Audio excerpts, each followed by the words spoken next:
аж үйлдвэр, бүс нутгийн эдийн засгийг төрөлжүүлэх, нүүрс, эрчим хүч, металл боловсруулах үйлдвэрийг бусад дагалдах үйлдвэрийн хамт байгуулах хувийн хэвшлийг дэмжинэ.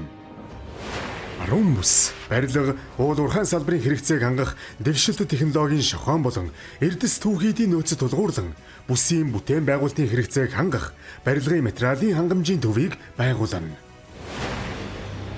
Хойд бүсийн эдийн засгийг төрөлжүүлэх, зэс боловсруулах, металлург, химийн үйлдвэр болон бусад дагалдах үйлдвэрийг үйлдвэрлэл технологийн паркийг байгуулна.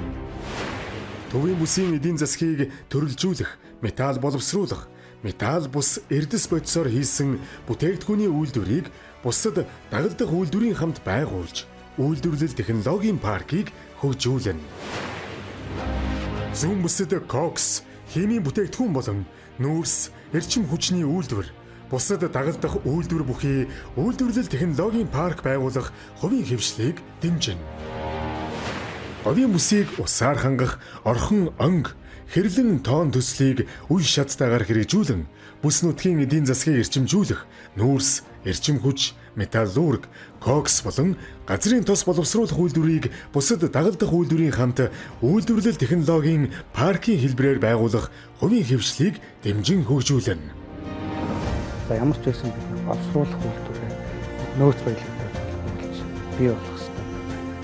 Ингээд 6 стратеги ач холбогдолтой холбоотой 6 аж үйлдвэрийн парк байгуулахаар ингэж төлөвлөсөн. Дараа нь энийг дагалдуулаад хувийн хвшлүүд дараа шатны боловсруулах үйлдвэр, эцсийн бүтээгдэхүүний үйлдвэрлэл, ийм үйлдвэрүүдийг барах боломжийг бий болгож байна. Хувийн хвшилд юу хэрэгтэй вэ гэхээр түүх хийх хэрэгтэй, дээр нь дэд бүтц хэрэгтэй, дээр нь газар хэрэгтэй. Тэгэхээр яг энэ зүйлүүдийн 6 аж үйлдвэрийн парктай бий болсон ийм төлөвлөлт ерөнхий төлөвлөгөө гараад ингээд бид ажиллаж байна.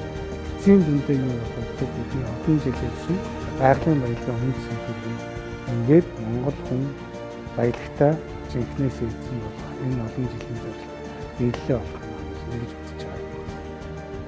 Энэ хүрээнд төлөвлөж байгаа ажлууд богино хугацаанд хэрэгжихэд иргэд аж ахуй нэгжийн оролцоо өөрөөр чухал үр гүйцэтгэх. Иргэдийн оролцоог хангах чиглэлээр олон нийтийн болон бодлогын мөн гүйцэтгэх төвшнээ ялангуяа шинэ бүтээл оновчтой занал, инновац технологийн нэвтрүүлэх, ухаан бүсийн өсөлтөх чадварыг хэн хэрхэн тодорхойлох вэ? Хэн яаж оролцож хэрэгжүүлэх вэ гэдэг рүү чиглэсэн арга хэмжээнүүдийг бас төлөвлөгөөр зохион байгуулж байна. Иргэд аж ахуйн нэгжүүлж гисэн техникийн санаачлагтай оролцож байгаа.